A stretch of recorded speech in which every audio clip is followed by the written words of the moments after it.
जी हाँ, पहले ठाकरे परिवार और अब पवार परिवार। किरदार भले अलग अलग हो, लेकिन कहानी एक सी नजर आ रही है। परिवारवाद का गेम ओवर होने जा रहा है क्या? अगला नंबर किसका होगा? आज इसी पर करेंगे बात। हमारे साथ जुड़ेंगे कई खास मेहमान भी और महाराष्ट्र से हर सियासी अपडेट भी सबसे पहले आप तक पहुंचाएंगे। आपके साथ मैं हूं समीर अब्बास, मेरे साथ मेरे सहयोगी करुणा शंकर भी मौजूद हैं। महाराष्ट्र में 2 साल में 2 राजनीतिक परिवार कमजोर हुए और बिखरने लगे। पहले ठाकरे परिवार और अब पवार परिवार। दोनों ही मौकों पर पार्टी के अंदर से ही मुखर आवाजें उठी और तूफान खड़ा हो गया। आखिर ऐसा क्या है जो परिवारवादी पार्टियों के अंदर से ही आवाज उठने लगी है? आज इस पर हम खास तौर पर करेंगे बात। आज हम परिवारवादी पार्टियों के कमजोर होने और इसकी वजहों को तलाशने वाले, लेकिन उससे पहले समझते हैं कि महाराष्ट्र में ठाकरे और परिवार कमजोर कैसे हुआ, यह समझना बहुत जरूरी है। जी हां, परिवारवाद का गेम ओवर यह क्यों कहा जा रहा है?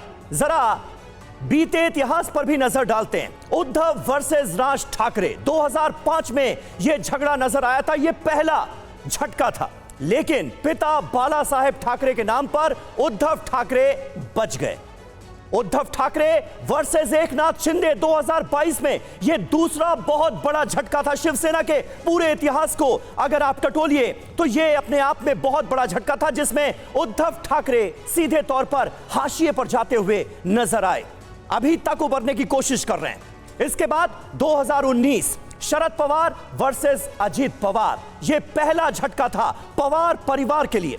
शरद पवार संकट टालने में कामयाब हो जाते हैं और अब शरद पवार वर्सेस अजित पवार। अजित पवार ने ही दूसरी बार बगावत की, दूसरा बड़ा झटका दिया और एनसीपी के लिए यह अब तक का सबसे बड़ा झटका था, जिससे शरद पवार का परिवार बिखरता हुआ नजर आया। हालांकि सुप्रिया सुले यह जरूर कह रही हैं कि भाई के साथ उनके रिश्ते बरकरार रहेंगे, लेकिन उनके जाने का दुख है।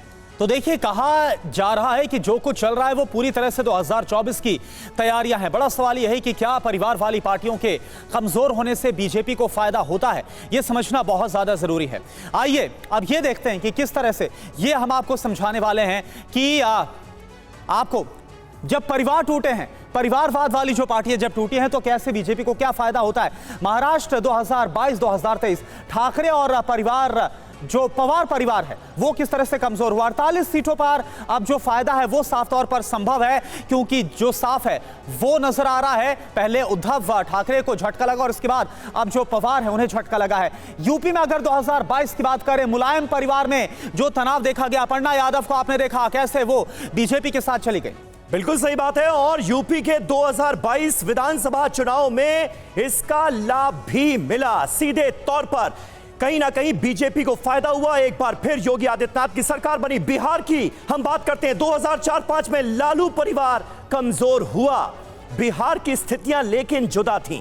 बीजेपी नीतीश की सत्ता का एक लंबा दौर देखने को मिला। और हरियाणा की अगर बात की जाए तो 2014 में चौटाला परिवार कमजोर हुआ, और जो हरियाणा की सियासत में दबदबा था चौटाला परिवार का, वो खत्म हुआ। इसका नतीजा क्या हुआ? बीजेपी अकेले सत्ता में आई 2014 में।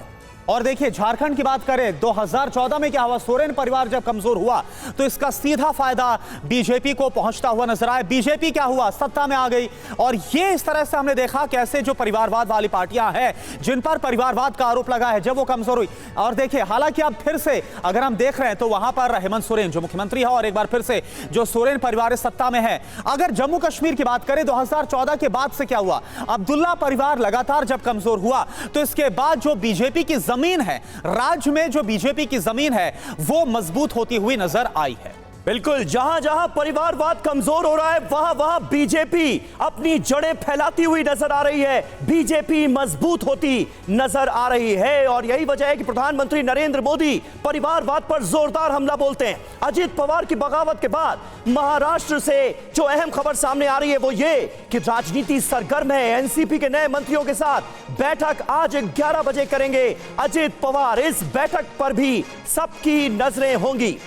सड़क के रास्ते इस बीच शरद पवार सतारा के लिए निकल गए हैं। उद्धव और राज ठाकरे ने भी बुलाई है पार्टी की बैठक। तो जबरदस्त सरगर्मियां इस वक्त नजर आ रही हैं। महाराष्ट्र की सियासत में भूचाल आया हुआ है। नेता प्रतिपक्ष के मुद्दे पर कांग्रेस में भी कश्मकश नजर आ रही है, क्योंकि याद कीजिए कल ही यह फैसला लिया गया था एनसीपी के शरद पवार गुट की तरफ से कि एलओपी जिस पद पर अभी तक काबिज थे अजित पवार, उस पद पर अब जितेंद्र आव्हाड को मौका दिया जाएगा, जो कि शरद पवार के खासे करीबी माने जाते हैं।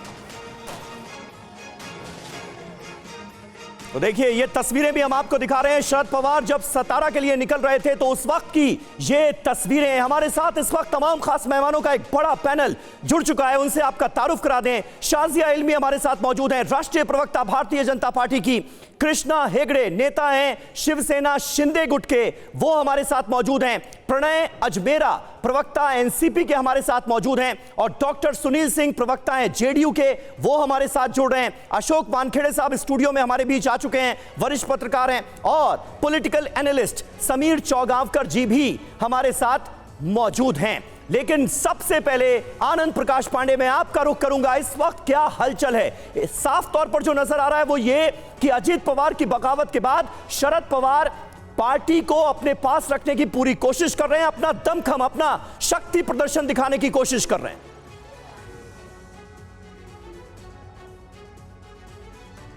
कोशिश कर रहे हैं कि एनसीपी का जो बॉस है वो अभी भी शरद पवार है, और इसलिए वो सड़क पर उतर गए हैं और एक लंबे काफिले के साथ वो सतारा की तरफ बढ़ रहे हैं। कराड़ में वो जाएंगे जहां पर वाई बी चौहान की जो समाधि है वहां पर वो श्रद्धांजलि देंगे। आज गुरु पूर्णिमा है और हर गुरु पूर्णिमा को शरद पवार वाई बी चौहान की समाधि पर जाते हैं। और अब लगभग 65 किलोमीटर की दूरी बची हुई है और लगभग 1 घंटे का वक्त बचा हुआ है जब शरद पवार का ये काफिला वहाँ कराड़ में पहुंचेगा वाई बी चौहान की समाधि पर। वहाँ भी अच्छी खासी तादाद में एनसीपी के नेताओं का, कार्यकर्ताओं का और आम जनता का जमावड़ा मौजूद है, जिसको शरद पवार एड्रेस करेंगे और ये बताने की कोशिश करेंगे, एक इमोशनल अपील भी करेंगे कि पहले भी मेरे साथ यानी कि एनसीपी के साथ ऐसी बगावतें होती रही है और हर बार इस बगावत को शरद पवार ने रोका है और फिर से पार्टी को मजबूत किया है। वो इन्हीं कार्यकर्ताओं की बदौलत ऐसी अपील भी शरद पवार वहां जाकर समाधि पर करेंगे। जी अच्छा, हमारे साथ एनसीपी के प्रवक्ता प्रणय अजमेरा भी जुड़े हुए हैं। सीधा एनसीपी का ही रुख करते हैं। प्रणय अजमेरा जी, ये बताइए कि अजित पवार के साथ कुल मिलाकर 8 और विधायक गए,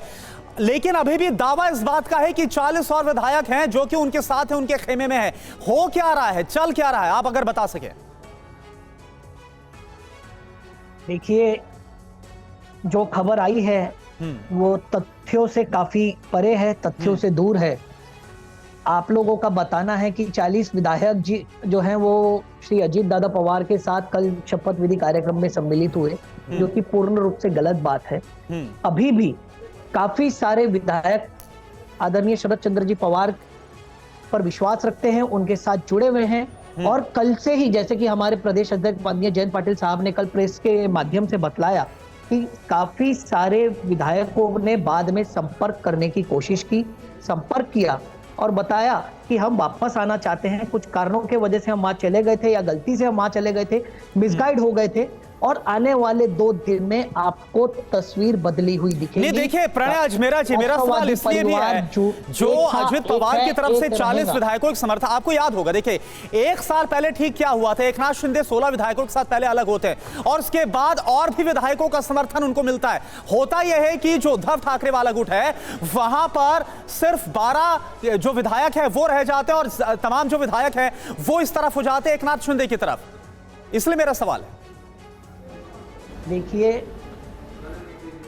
अभी जो विधायक वहां पर है वह राष्ट्रवादी कांग्रेस पक्ष का ही हिस्सा है और वह हमारे साथ पार्टी में ही रहेंगे। पार्टी राष्ट्रवादी कांग्रेस पार्टी आदरणीय शरद पवार साहब के साथ खड़ी थी, खड़ी है और खड़ी रहेंगी, क्योंकि वह पार्टी पवार साहब की ही है। नहीं, यही दावा तो अजित पवार भी कर रहे हैं ना, लेकिन सवाल यही है कि यही दावा अजित पवार कर रहे हैं। वो कह रहे हैं पार्टी मेरी, चुनाव चिन्ह भी मेरा, इसी चुनाव चिन्ह पर लड़ेंगे चुनाव।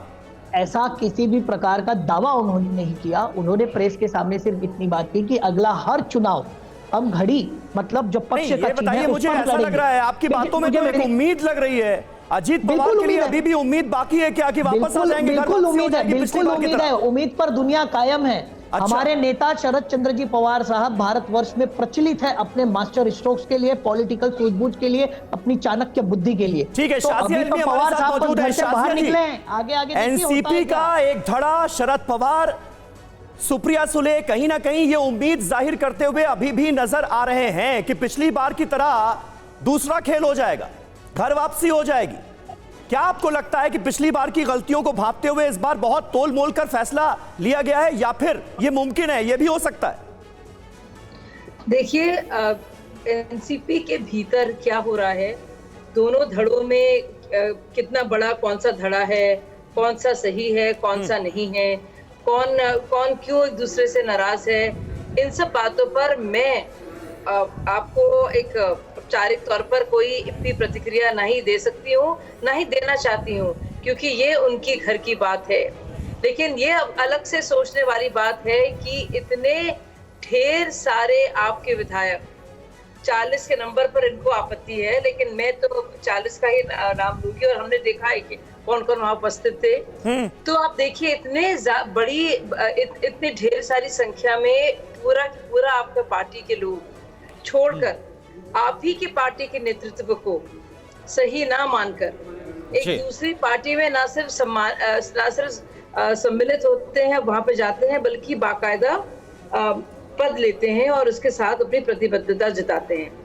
आप बताइए, कितने आसानी से किसी को कैसे ऐसे ही भड़काया जा सकता है, गाइड किया जा सकता है, हटाया जा सकता है, लाया जा सकता है। ये सोचने वाली बात है।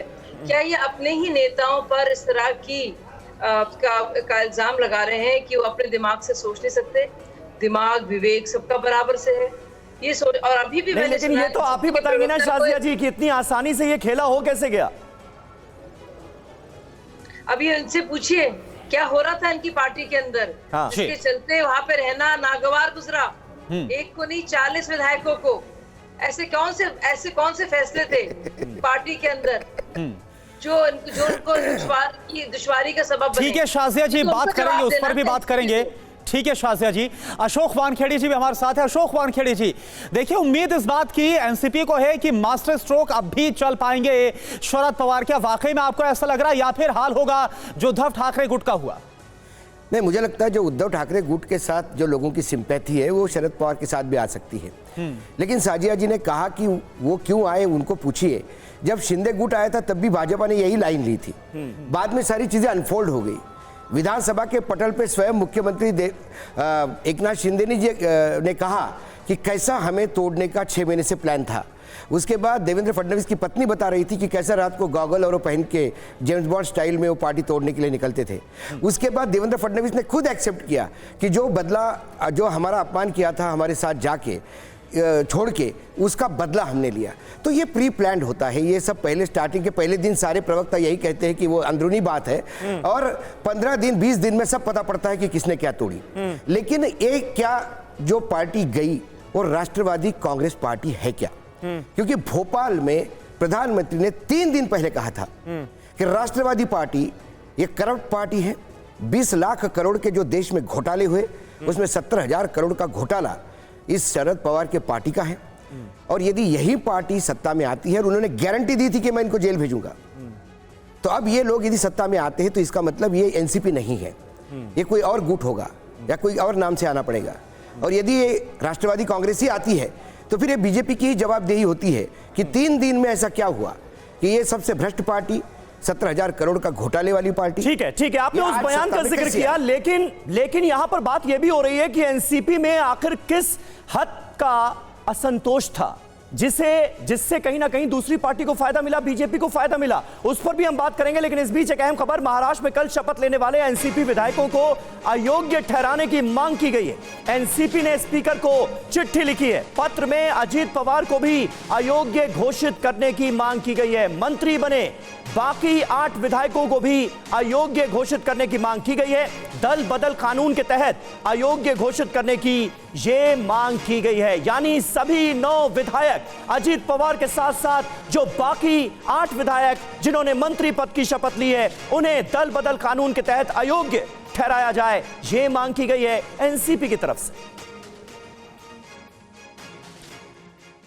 और हमारे साथ इस वक्त समीर चौगांवकर जी भी मौजूद हैं। समीर जी, लेकिन अगर देखा जाए तो सीधे सीधे पहले उद्धव परिवार में यानी ठाकरे परिवार में जो सेंध लगाई गई और उसके बाद अब पवार परिवार में जो सेंध लगी, इसका सीधा सीधा फायदा तो बीजेपी को ही होता हुआ नजर आ रहा है अगर 2024 के मद्देनजर बात की जाए तो। बिल्कुल, मुझे लग रहा है, देखिए भारतीय जनता पार्टी एक कैडर आधारित पार्टी है। वहाँ परिवारवाद नहीं है कि पिता के बाद पुत्र को मिलेगा या पिता के बाद दामाद को या किसी और को पद मिलेगा। देखिए जितनी भी परिवारवादी पार्टियां हैं उन सब के टूटने का या उनका जो भी नुकसान है उसका फायदा हमेशा भारतीय जनता पार्टी को मिलता है। सिर्फ महाराष्ट्र की बात नहीं करते, आप बाकी राज्यों में भी देख सकते हैं। आप उत्तर प्रदेश में देखिए, अखिलेश मुलायम सिंह यादव और अखिलेश की जो लड़ाई हुई थी पार्टी में वर्चस्व को लेकर, उसका फायदा भारतीय जनता पार्टी को मिला। तो मुझे ऐसा लगता है कि सब जगह भारतीय जनता पार्टी को उसका फायदा मिलना तय है। हालांकि महाराष्ट्र का फायदा बहुत ज्यादा भारतीय जनता पार्टी को मिलेगा क्योंकि महाराष्ट्र के अंदर शिवसेना एक बड़ी ताकत रही थी हमेशा से और लंबे समय तक भारतीय जनता पार्टी छोटे भाई की भूमिका में रही और शिवसेना बड़े भाई की भूमिका रही थी। 2014 के बाद जब प्रधानमंत्री नरेंद्र मोदी स्पष्ट बहुमत की सरकार बनाने में सफल रहे थे केंद्र में, उसके बाद जब राष्ट्रीय अध्यक्ष अमित शाह थे, उन्होंने बहुत स्पष्ट कहा था कि अब भारतीय जनता पार्टी बड़े भाई की भूमिका में आएगी और वो आई भी और 11 सीटों पर भारतीय जनता पार्टी लड़ी भी। तो भारतीय जनता पार्टी को एक ये डर जरूर रहा होगा कि अगर राष्ट्रवादी कांग्रेस पार्टी और शिवसेना दोनों एकत्रित रहती है, संगठित रहती है, तो विधानसभा चुनाव और लोकसभा चुनाव में भारतीय जनता पार्टी को एक तगड़ी चुनौती मिलती है। और मुझे ऐसा लग रहा है कि शिवसेना टूटने के बाद और अब जब राष्ट्रवादी कांग्रेस भी टूट चुकी है तो इसके बाद भारतीय जनता पार्टी को बहुत बड़ी चुनौती का सामना महाराष्ट्र में नहीं करना पड़ेगा, चाहे वह लोकसभा चुनाव हो, यानी कि आपको साफ लग रहा है कि इससे फायदा पहले उद्धव ठाकरे और उसके बाद अब शरद पवार। अब देखिए हमारे साथ सुनील जी भी जुड़े हुए हैं जेडीयू से। सुनील जी, आप देखिए पहली जो विपक्ष की बैठक हुई वो पटना में हुई, अगली बेंगलुरु में होने वाली, लेकिन इसके पहले ही विपक्ष की एकता को, विपक्ष को एक बहुत बड़ा डेंट लग गया।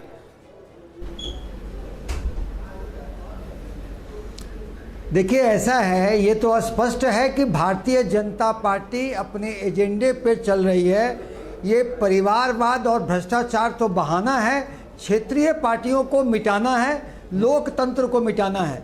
जब जेपी नड्डा पटना में आए थे, उन्होंने कहा था कि क्षेत्रीय पार्टियां को समाप्त करेंगे, अब भारतीय जनता पार्टी ही बचेगी। इसी एजेंडे में वो लग गए हैं। ये परिवारवाद की बात जो बोलते हैं या भ्रष्टाचार की बात जो बोलते हैं वो केवल डराने के लिए है। क्योंकि आप देखेंगे महाराष्ट्र प्रकरण में तो जिस तरह से भ्रष्टाचारियों को, उसमें हजारों करोड़ के घोटालेबाज ईडी के फायरिंग रेंज में आया हुआ, जेल में गए व्यक्तियों को मंत्री बनाया। यानी कि बीजेपी के वॉशिंग मशीन में जो जाएगा भ्रष्टाचारी, निकलेगा सदाचारी। मतलब भ्रष्टाचार कोई मुद्दा नहीं है, ये डराया गया कि तुम्हें जेल कर देंगे। नहीं, लेकिन सुनील सिंह जी, विपक्षी एकता का जिक्र हुआ, विपक्षी एकता का जो एजेंडा था उसकी भी हवा निकलती हुई आप देख रहे हैं क्या? जीतन राम मांझी को आप लोगों ने बाहर का रास्ता दिखा दिया कि विपक्ष की मीटिंग में जो बातें हो रही हैं कहीं वो बीजेपी को लीक ना कर दें। उस मीटिंग में जो प्रफुल्ल पटेल थे अब वो आ गए उस खेमे में, एनडीए के खेमे में। देखिए भ्रष्टाचार, देखिए विपक्षी एकता को मजबूती मिली। जितने विपक्ष के नेता हैं वो जान गए हैं कि कौन कौन से हथकंडे भाजपा अपना सकती है। इसी कारण से हम अलग हुए थे। ये जो कमजोर कड़ी को वो जो ले जाएंगे तो वो कमजोर कड़ी टूटेगी। और इसके अलावा देखिए विपक्षी नेता विपक्षी मीटिंग क्यों किए? क्योंकि राजनीतिक में और सार्वजनिक जीवन में जन आकांक्षाओं पर चलना है। जनता भाजपा के कुशासन। अच्छा सुनील जी, एक रिएक्शन चाहूंगा। केशव प्रसाद मौर्य की तरफ से ट्वीट किया गया है, उन्होंने बोला जैसे ही दूल्हा घोषित किया गया, उन्होंने जिक्र दरअसल राहुल गांधी, जिस तरह से लालू प्रसाद यादव ने जिक्र किया था कि जैसे ही दूल्हा घोषित किया विपक्ष की जो बारात है वो लौटना शुरू हो गई है। आपका छोटा सा रिएक्शन। देखिए अभी ये पूरे पब्लिक डोमेन में मैं जिम्मेवारी से बोलता हूं कि विपक्षी एकता का नेतृत्व कौन करेगा ये फैसला नहीं हुआ है, लेकिन ये बड़ा मुद्दा नहीं है। पहले भी पूर्व में देखा गया है कि चुनाव बाद भी नेतृत्वकर्ता का चुनाव होता है। ठीक है, दूल्हा ठीक है, यानी कोई चेहरा आगे नहीं किया गया है, आप ये क्लियर कर रहे हैं। लालू यादव के बयान से हालांकि कुछ और ही लगा था, लेकिन पूरे देश में एनसीपी मॉडल फॉलो होगा। एनसीपी में टूट पर एआईएडीएमके का ये बड़ा बयान आ गया है, परिवारवादी पार्टियां खत्म हो जाएंगी, यंग इंडिया को परिवारवाद मंजूर नहीं। ये देखिए एआईएडीएमके की तरफ से ये बड़ा बयान सामने आया है। परिवार It's a clear clarion call for parties which promote dynasty politics. Father, son, grandson, great-grandson. If any party wants to follow the same, I think the end will be soon because the times are fast changing and people expectations are fast changing and young India don't like Parivarvad parties and DMK is not far behind. First it was Shiv Sena, now it's NCP. It has started from Maharashtra, but it's soon likely to spread across nations to Bihar, to Tamil Nadu, to Telangana. Everyone will follow the NCP model. तो देखिए इस वक्त हमारे साथ कृष्णा हेगड़े भी मौजूद हैं जो कि शिवसेना के शिंदे गुट के प्रवक्ता हैं। कृष्णा जी, किस तरह से आप देखते हैं, क्योंकि कल इस पूरे घटनाक्रम के सामने आने के बाद जब मुख्यमंत्री एकनाथ शिंदे से TV9 पर हम बात कर रहे थे तो उन्होंने कहा कि ऐसे नेता जो कि घर में बैठकर फेसबुक लाइव करते हैं उनके साथ कौन रहना चाहेगा। लेकिन अब मामला उद्धव ठाकरे का नहीं है, शरद पवार का है, जो जमीन से जुड़े नेता जिनको जाना जाता है और जो बाकायदा एक रैली करके सतारा में अब अपना दम दिखाने की कोशिश कर रहे हैं। मानते हैं हम मुकाबला कड़ा है इस बार? बिल्कुल नहीं। देखिए कि शरद पवार साहब ने उनके संगठन में बदलाव करने की कोशिश की। उन्होंने 4-5 दिन पहले कहा कि मैं भाकरी घुमाऊंगा। अब ये भाकरी घुमाने के और संगठन के बदलाव करने के चक्कर में उनकी भाकरी जल गई। उन्होंने अजीत दादा पवार को साइडलाइन करने की कोशिश की। अजीत दादा पवार शायद नाराज हुए और उन्होंने एक अल्टीमेटम दिया था 1 जून तक। जब उनकी बात मानी नहीं गई उन्होंने अपना रास्ता चुना और वो रास्ता था कि नरेंद्र मोदी साहब जो है वो 2024 में फिर से प्रधानमंत्री बनकर फिर से लौटे। उसके लिए पूरी एनसीपी नहीं, शिवसेना ही नहीं, बीजेपी नहीं, पूरा देश चाहता है, क्योंकि नरेंद्र मोदी जी देश में और विदेश में आप कहाँ पर भी जाए एक लोकप्रिय नेता है जो देश को एक सक्षम नेतृत्व दे रहे हैं। और जैसे डीएमके के स्पोक्सपर्सन ने कहा, हमको एक यंग इंडिया को ये परिवारवाद नहीं चाहिए। उद्धव जी के वहाँ पर भी यही प्रॉब्लम हुआ। राष्ट्रवादी कांग्रेस के प्रवक्ता ने और सुनील जी ने ये कहा कि अजीत दादा क्यों गए और परिवारवाद के हिसाब से उन्होंने कहा कि अजीत दादा तो लेकिन एनसीपी के परिवार के ही सदस्य थे, वो भी तो एक पवार है और उनके भांजे ही तो थे, लेकिन वो खुद नाराज हुए तो उसका मतलब कुछ अलग ही होता है। ठीक। दूसरी बात, शरद पवार साहब ने कहा कि मैं एक बीसीसीआई बोर्ड का प्रेसिडेंट रह चुका हूं, मुझे गुगली फेंकना आता है, लेकिन दोनों एकनाथ शिंदे जी ने और देवेंद्र फडणवीस जी ने उनको 6 बॉल में 6 छक्का मार दिया। और अभी हमने एक स्टार बैट्समैन लेके आए अजीत दादा। ठीक है, तो बिल्कुल, और हमने सुना भी वो बयान जिसमें साफ कहा गया कि ये गुगली नहीं बल्कि रॉबरी, इस पर भी बात करेंगे। लेकिन इस बीच देखिए एक और बड़ी खबर, अजित पवार के बगावत के बाद शरद पवार का एक्शन शुरू हो गया। आज से ही मैदान में उतर गए हैं शरद पवार। सतारा में शरद पवार का शक्ति प्रदर्शन है, अपनी ताकत को साबित करने की कोशिश करेंगे।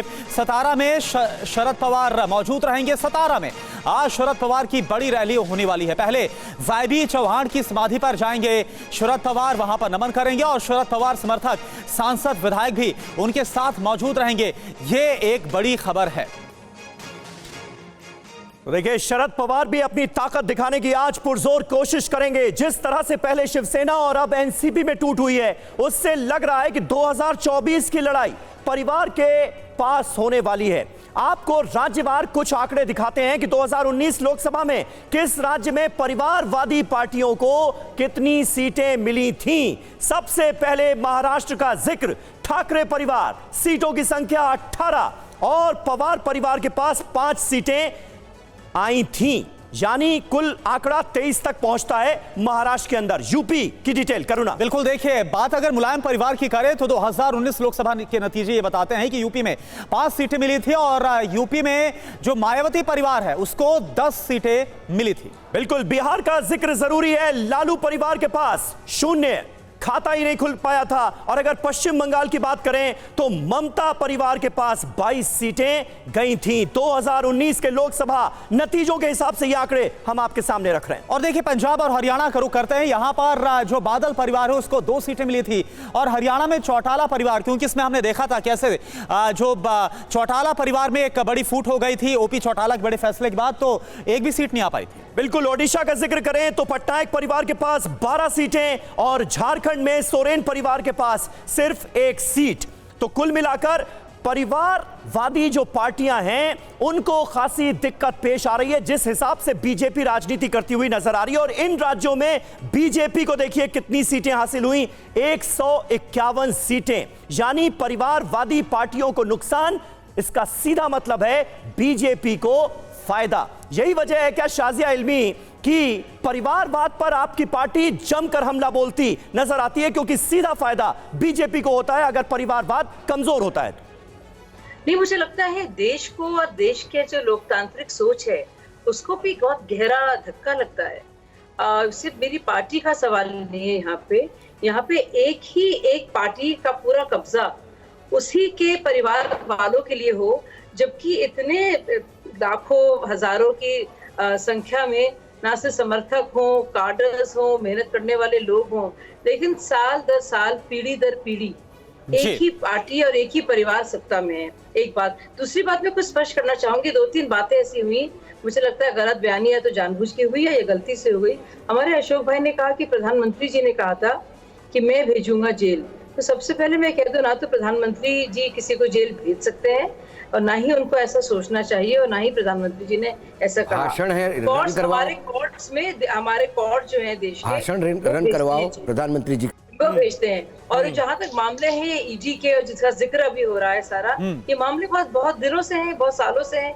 अजीत पवार ने पहले भी भाजपा आने का सोचा, फिर वापस आए, सबने देखा, वही मामले तब भी थे ईडी के उनके ऊपर। तो आज के तौर पर ये इनका इस तरह से आना, अगर आप उसको सिर्फ एक नजरिए से देखेंगे और जो असली मुद्दा जिसका जो आप उठा रहे हैं समीर जी यहाँ पे परिवारवाद का, उस पर नजर नहीं डालेंगे और ये मैंने तो कहा भी नहीं कि अंदरूनी मामला है, मैं ये भी तो कह सकती थी। लेकिन परिवारवाद के अलावा एक मामला भ्रष्टाचार से भी जुड़ा हुआ है। अब इनमें से कई नेता जो आज एनडीए के खेमे में नजर आ रहे हैं, चाहे अजीत पवार हो, हसन मुशर्रफ हो और भी कई नेता हो, इन पर भ्रष्टाचार के आरोप लगे हैं, जांच चल रही है। और बिल्कुल, अब जांच, मुझे लगता है जो जांच चल रही है और जिस ना तो जांच का जो पेस है उसमें कोई बदलाव आना चाहिए और ना ही उसमें इजाफा होना चाहिए। तो क्योंकि ये काम जो है सरकारों का नहीं है, भ्रष्टाचार के आपने कभी किया होगा तो कहीं ना कहीं मेरा नाम लिया, जरा मैं क्लेरिफिकेशन कर पाऊं। जरूरी बात मैं कहना चाह रही थी, अंदरूनी मामले की बात जाहिर है पूरी तरह से नहीं हो सकती, क्योंकि जब परिवार में फूट पड़ती है या फूट आती है किसी भी मुद्दे को लेकर। ठीक है शाजिया जी, क्योंकि आपने अशोक वानखेड़े जी का नाम लिया, वो चाहते हैं कि वो आपको जवाब दें। अशोक जी, साजिया मेरी बहन है और उन्होंने जो कहा, मैंने प्रधानमंत्री के भोपाल के भाषण का उदाहरण दिया। उन्होंने कहा था कि ये विपक्ष मतलब भ्रष्टाचार की गारंटी है, 20 लाख करोड़ का भ्रष्टाचार है। बिल्कुल। फिर उन्होंने आरजेडी से लेके एनसीपी तक तमाम रीजनल पार्टीज के भ्रष्टाचार गिनाए। तब उन्होंने कहा कि उनकी गारंटी भ्रष्टाचार की है। साजिया बहन, मुझे बोलने दीजिए। साजिया जी प्लीज, साजिया प्लीज मुझे बोलने दो। साजिया प्लीज। शाजिया जी एक बार अशोक वानखेड़े जी को सुन लेते हैं। जेल जाने वाली बात पर उन्होंने एतराज जताया, जेल जाने वाली बात ये नहीं कह रहा हूं, एक बार भेज दूंगा। तब उन्होंने कहा कि उनकी गारंटी भ्रष्टाचार की है, मेरी गारंटी उनको सजा दिलवाने की है, मेरी गारंटी उनको जेल में डालने की है। इसके मायने ये नहीं कि प्रधानमंत्री किसी को हथकड़ी लगा के जेल में डालते हैं। प्रधानमंत्री जब कहते हैं कि मैं गारंटी लेता हूं भ्रष्टाचारियों की, तो ये जो 4 मंत्री बने हैं, सुनील तटकरे की बेटी हसन मुशर्रफ, स्वयं अजित पवार, छगन भुजबल, ये सभी लोग ईडी के रडार पे हैं। उसके बाद जो प्रफुल्ल पटेल है, उनकी तो प्रॉपर्टी भी अटैच हुई है ईडी द्वारा। ठीक है, सारे लोग ईडी से कन्फ्रंट कर रहे हैं। ठीक है अशोक जी, एक सेकंड, यदि कहती है साजिया जी कि मंत्री बनने के बाद भी जांच चलती रहेगी, तो क्या कोई मंत्री बनने के बाद उसके खिलाफ जांच प्रभावित नहीं कर सकती? क्या उसको इस्तीफा देना नहीं चाहिए? Point number 1। Point number 2, Narayan Rane के खिलाफ जांचें चल रही थी, आज उस जांच का क्या हुआ? क्या परिणति हुई? क्या कोई रिजल्ट आया? जो लोग बीजेपी में जाते हैं उनकी जांचें रुक क्यों जाती है, आगे बढ़ती क्यों नहीं है? सवाल ये भी है। ठीक है, क्लोजर रिपोर्ट तो जवाब भी लेते चले वानखेड़े जी। हाँ शाजिया जी जल्दी से। हाँ, वानखेड़े जी ने 2 बातें कही थी, तो मैंने बताया कि प्रधानमंत्री को ना तो ऐसा सोचना चाहिए ना करना चाहिए। ये परिवारवाद में पूरी तरह से और घोटालेवाद में पूरी तरह से फंसी पार्टियां ऐसा सोचती हैं, इसको जेल भेज दूंगा, इसको जेल से निकाल दूंगा। ये जो पार्टियां संविधान में यकीन करती हैं और उनके नेता जो बहुत मेहनत से, मुश्किल से शिद्दत की मेहनत करके नीचे से ऊपर आते हैं, वो ऐसा नहीं कहती है ना ही सोचती है। दूसरी जरूरी बात, आपने अंदरूनी मामले की बात की, सब प्रवक्ता कहते हैं, मैंने तो कभी जिक्र नहीं किया आपसे कि उद्धव ठाकरे को लेने के लिए जब 2019 के चुनाव थे और सबसे बड़ी पार्टी चुनकर भारतीय जनता पार्टी आई थी, किस तरह से एनसीपी ने और कांग्रेस ने उनको रिझाने के लिए क्या क्या हथकंडे किए। जाहिर सी बात है कुछ तब तो आपने उसके अंदरूनी मामले का जिक्र किया ना मैंने, लेकिन अगर आप इन दोनों बातों को इक्वेट कर रहे हैं और कह रहे हैं कि ईडी मामलों से जुड़ा हुआ है सारे केसेस, तो ये तो बहुत सालों से चल रहे हैं। विपक्ष और जो जिन घोटालों का जिक्र प्रधानमंत्री जी ने किया है, ठीक है, चलिए अभी असल मुद्दा अजीत पवार की बगावत है और अजीत पवार के घर पर एनसीपी नेताओं की बड़ी बैठक चल रही है। गिरीश हमारे सहयोगी वहां से हमारे साथ जुड़ चुके हैं। गिरीश, जरा बताइए क्या हो रहा है, अजीत पवार के इरादे क्या नजर आ रहे हैं? क्या पूरी पार्टी छीनने का इरादा है शरद पवार से? सीधा सवाल। जी बिल्कुल, जिस तरीके से उन्होंने कहा है कि हम ही राष्ट्रवादी हैं और हम ही अगले जो चुनाव आने वाले हैं वो भी इसी पक्ष के चुनाव चिन्ह पे और नाम पे लड़ेंगे, इससे साफ होता है कि अजीत पवार अब एक्शन मोड में आ चुके हैं और पूरी की पूरी पार्टी में उनका जिस तरीके से शक्ति प्रदर्शन चल रहा है उसको विधायकों का भी समर्थन मिल रहा है। अब तक 42 विधायक जो है उनको समर्थन प्राप्त है, ऐसी बातें अब सामने आ रही हैं। कल 49 विधायकों ने समर्थन दिया था, उसका एक पत्र लेकर वो राज्यपाल के पास गए थे और अब ये संख्या बढ़कर 42 हुई है, ऐसी भी बातें सामने आ रही है। 11 बजे अब विधायकों की बैठक शुरू होगी। इस बैठक में पोर्टफोलियो तय किए जाएंगे, किसको कौन सा पोर्टफोलियो दिया जाएगा ये बात अब 12 बजे से पहले ही पता चल जाएगी। और इसी के साथ साथ अब जो कानूनी कार्रवाई जिस तरीके से राष्ट्रवादी का जो दूसरा गठ है, यानी गिरीश आप ये बहुत बड़ी बात बोल रहे हैं कि कल तो उनके साथ कुल मिलाकर वो और जो विधायक थे उनकी संख्या 9 थी, लेकिन अब अजीत पवार के साथ समर्थन देने वाले विधायकों की संख्या 42 है और बाकायदा इसका दावा करने वाले हैं, यह आप बात बोल रहे हैं? जी जी बिल्कुल, अब 42 लोगों का समर्थन है और इन सभी समर्थकों का, इन सभी विधायकों के समर्थन के सिग्नेचर के साथ जो पत्र है वो अब विधानसभा अध्यक्ष को दिए जाएंगे, इसी के साथ साथ राज्यपाल को भी दिए जाएंगे। और जिस तरीके की कानूनी कार्रवाई चल रही है उसमें पहले हमारी भी दलील सुनी जाए और उसी के बाद कोई कार्रवाई की जाए, ऐसी मांग जो है वो अब अजीत पवार के गुट की तरफ से आगे की जाएगी, ऐसी भी जानकारी सामने आ रही है। तो बड़ी खबर है। बिल्कुल, तो दोनों तरफ से रस्साकशी जारी है, अपने खेमे को मजबूत करने की कोशिश और तमाम दावे। इस बीच आप देखिए एनसीपी में टूट पर रामगोपाल यादव का बयान आया है, पार्टी छोड़ने वालों को जनता आईना दिखाती है, केंद्र सरकार से आतंकित होकर ये जा रहे हैं, ये लोग सत्ता में रहने के आदी। समाजवादी पार्टी के दिग्गज नेता रामगोपाल यादव जी साथ में हैं। सर, मेरा सबसे पहला सवाल यही है कि जिस तरह से पहले शिवसेना और फिर एनसीपी में ये महाराष्ट्र में बदलाव हुआ, इसके पीछे जो विपक्ष है वो क्या देख रहा है? मजबूती देख रहा है या फिर विपक्ष में लगातार कमजोरी सामने आ रही है? देखिए, पिछला अनुभव तो ये बताता है कि जो दल बदल करके दूसरे दलों में जाते हैं वे